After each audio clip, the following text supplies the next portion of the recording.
So how long have you been living in Hillsborough? I've been around this area since 1970. Okay. What brought you there? Packard's Market. We made enough money in Packard's Market in a small luncheonette working 2 days a week to more than survive. I went to school at Sunny Mead School.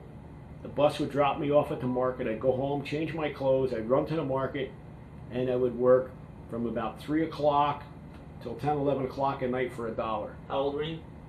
7.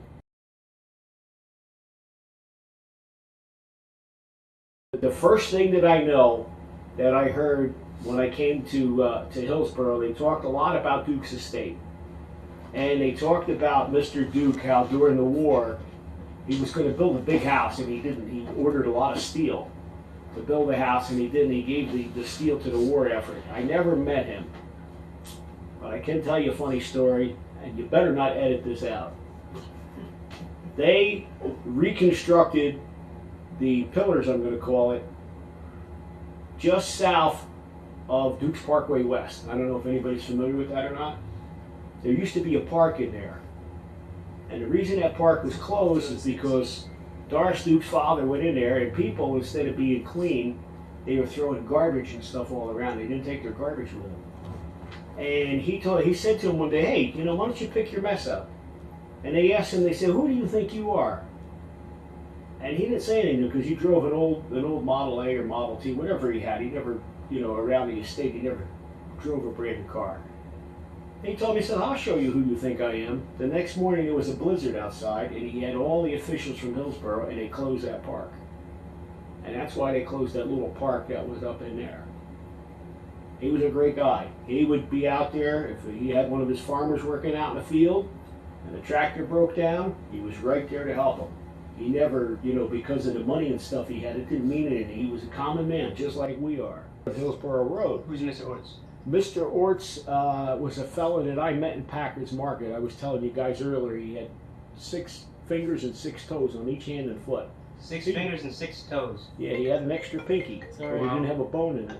Yeah. And the teacher would ask him, how many fingers you got? And he'd tell her 12, just, being a character. But he was an old-time farmer dude.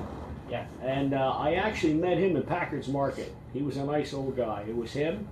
And there was another guy we called the Senator. He lived actually behind where the Amel Auto Body is now. Amel Auto Body, there used to be a house there. There was a family that lived there, and then there was a little chicken coop that was converted into a house. Another family lived there, and then there was the gas station. That was owned by George Farana. He sold the gas station out to Donald Chase. He was a lawyer. I went to school with his son Brian. We went to the Hillsborough Road School. But the big house that was there used to be a state trooper barracks many, many years ago. And they converted that, and of course people, the state police, they moved out of there. They moved up, by the Somerville Circle. And I've seen a lot of changes in Hillsborough. I remember where the Kmart used to be was Farmers Fields. Farmers Field? Do you know which farmers? No, that I couldn't tell you. I remember Powell Hatch's Furniture, where all those buildings are by the railroad bridge before you go into the railroad bridge on the left. That was there was an old farmhouse there.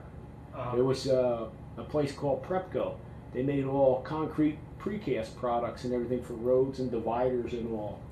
I remember John's Manville. I used to take newspapers and cardboard. I used to sell it in John's Manville for extra money. Tell us about John's Manville. What was it?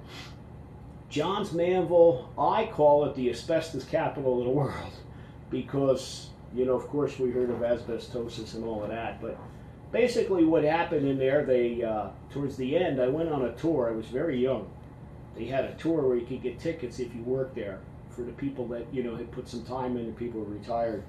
And I actually got a ticket that, allowed me to go on the tour that they had. And they made brake linings. They did a lot of things. Towards the end, they made a lot of tiles and stuff for the space shuttle. They made a lot of products for, like your sanitary lines and your sewer lines and stuff in the road. And they made a lot of roofing material. They were really big into the roofing material. And it was interesting because when I went in there and I went through the buildings and stuff, you could see how antiquated it was, at that point.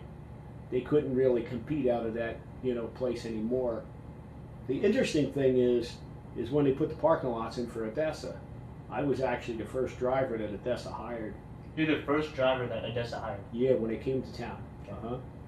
And they were actually. Just by the way, so Odessa is the car auction place next to Walmart. They actually own that whole mall, from what I understand. At least they did.